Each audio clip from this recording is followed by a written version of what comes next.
शेखावाटी की वीर भूमि ने अनेक योद्धाओं को जन्म दिया, लेकिन उनमें से एक अलग पहचान बनाने वाले थे राव सूजा सिंह। उनके शासनकाल की कहानी न केवल युद्ध और विजयों से जुड़ी थी, बल्कि उनके कुशल प्रशासन, प्रजा के कल्याण और सांस्कृतिक उन्नति की एक अनोखी मिसाल भी थी।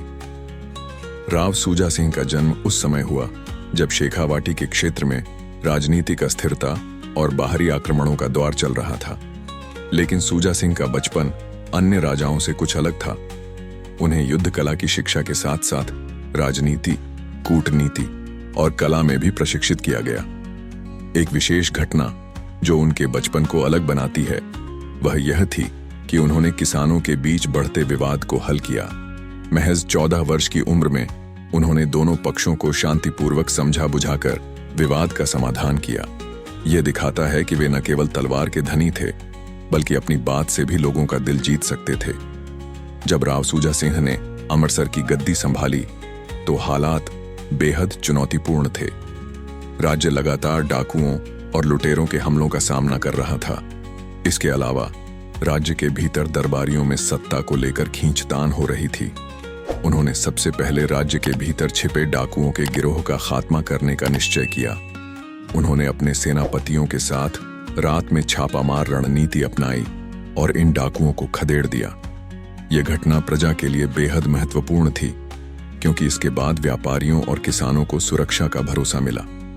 दरबारियों के बीच सत्ता संघर्ष को देखकर राव सूजा सिंह ने अपने दरबार में सुधार नीति लागू की।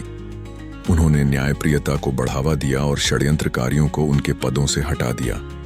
राव सूजा सिंह ने संगीत, नृत्य और स्थापत्य कला को बढ़ावा दिया। उनके शासनकाल में अमृतसर महल को भव्य रूप से सजाया गया, जिसमें राजस्थानी कला और वास्तुकला की झलक दिखाई देती है। राव सूजा सिंह प्रजा के साथ सीधा संवाद करते थे। हर महीने वे एक विशेष जन दरबार लगाते, जहां वे किसानों, व्यापारियों और अन्य वर्गों की समस्याओं को सुनते और उन्हें हल करते। राव सूजा सिंह का शासनकाल महिलाओं की सुरक्षा और सम्मान के लिए जाना जाता है। उन्होंने महिलाओं को अपने कारोबार और खेती में अधिक अधिकार दिए।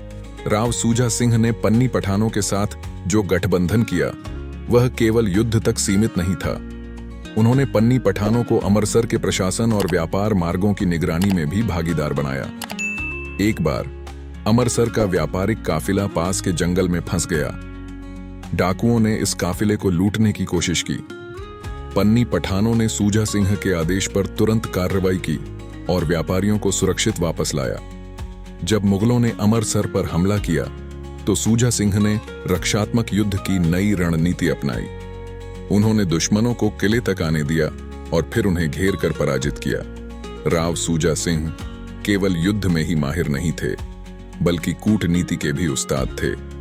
उन्होंने मुगल गवर्नर के साथ एक समझौता किया, जिसमें अमृतसर की स्वतंत्रता को बरकरार रखा गया, जबकि व्यापार मार्गों पर मुगलों के अधिकार को सीमित कर दिया गया। व्यापारिक मार्गों का विस्तार। राव सूजा सिंह ने अमृतसर को राजस्थान और गुजरात के बीच महत्वपूर्ण व्यापारिक केंद्र में बदल दिया। उन्होंने व्यापारियों को करों में छूट दी और व्यापार मार्गों की सुरक्षा सुनिश्चित की।